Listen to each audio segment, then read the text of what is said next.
here interviewing Damon Gameau, the star, director, and experimental subject of that sugar film, Guinea Pig. Guinea Pig. That counts.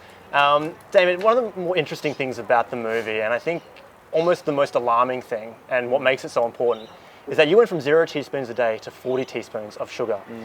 And you did so not by eating donuts and ice cream, but you did it by eating covertly sugary films. Things like cereal and yogurt, all things that we consider as part of a healthy diet, and probably wrongly. What were the worst offenders in terms of things that position themselves as these healthy choices but are just anything but? Well, I'd say the biggest shock, well, the whole experiment started because I was in a supermarket and I picked up a can of tomato soup and it had 8 teaspoons of sugar in it. I thought, what? That doesn't need to be in there. It's totally unnecessary. What's sugar doing in there? But I'd say probably condiments, like 1 tablespoon of barbecue sauce has 2 teaspoons of sugar in it. Low-fat yogurts, like 99% fat-free yogurts, and mayonnaises full of sugar. And I guess drinks too, so like flavoured milks, sports drinks, juices, they're super high in sugar, and quite often ones that are marketed as sort of organic, healthy, great start to your day, there's a flower or some bees or Mother Earth on it or something, they're the ones that are around with sugar. For those of us who do have sugar still in our diet, we know what it feels like to crave chocolate, we know what it feels like to finally eat that chocolate, and we know what it feels like when we crash 10 minutes later. Now, you had been off sugar for how many years? About 3 years. About 3 years. So what was it like when you first had sugar after that break?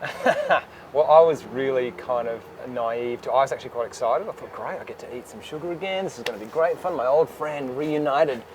And probably by day 2, I was like, oh God, I guess because I hadn't had any for so long, it just floored me. And so the immediate impact was on my moods and my mental behaviour. That first night, really tricky to sleep.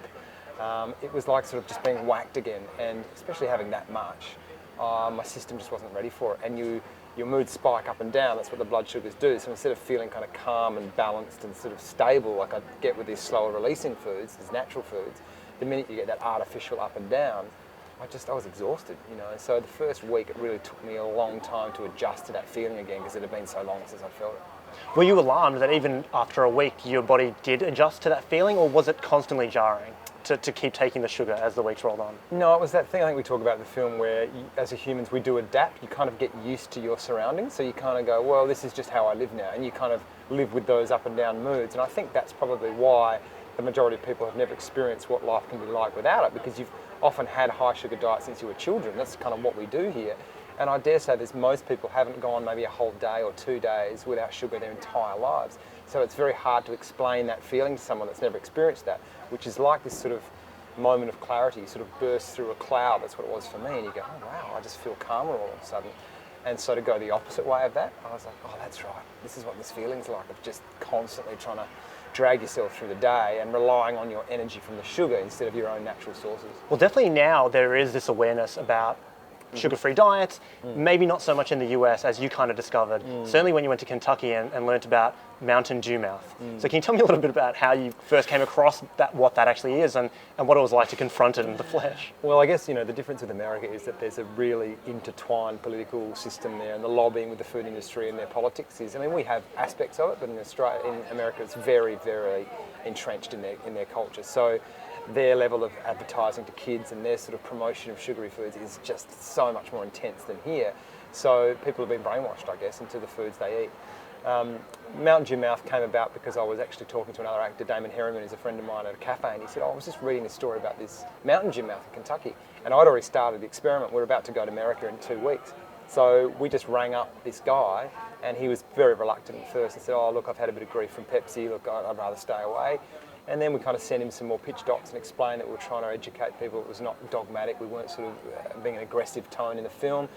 And he said, look, I'd love to do it. Come and help out. So we just spent 2 days with him driving around Kentucky in the Appalachian Mountains and watching him treat these young kids, And Larry, who we show in the film, is 17, but he deals with kids much younger than that, usually about 6, 7, 10 or 11.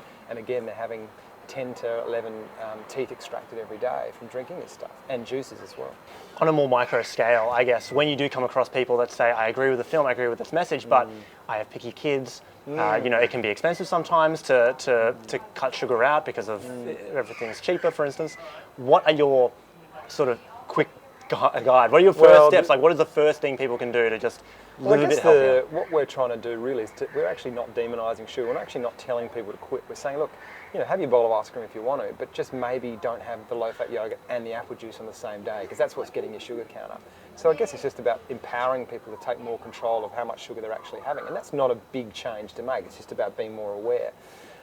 It's a bit of a myth about the cheaper thing. I mean, we've done a lot of research into that, and David Gillespie, who I've done a lot of work with, has just written a book about it as well, and he's done a lot of comparisons with sort of easy snack meals compared to building the same meal on your own, and it comes out at about half the price to actually do it yourself. So again, it's about shopping seasonally, buying seasonal vegetables and fruits, not buying the ones out of season.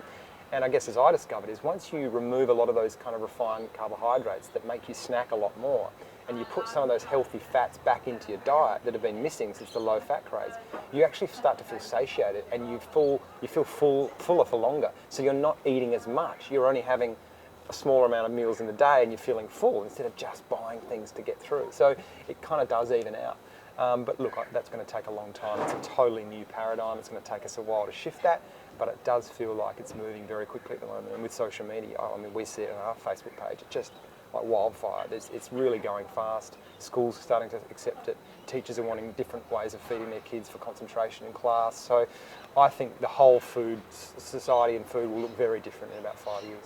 Great. Damon, congrats on the film, and thanks so much for your time. Thank you, mate. Cheers. Hey guys, if you enjoyed that video, click here to subscribe to our YouTube channel, or find more of our stuff at studentedge.com.au.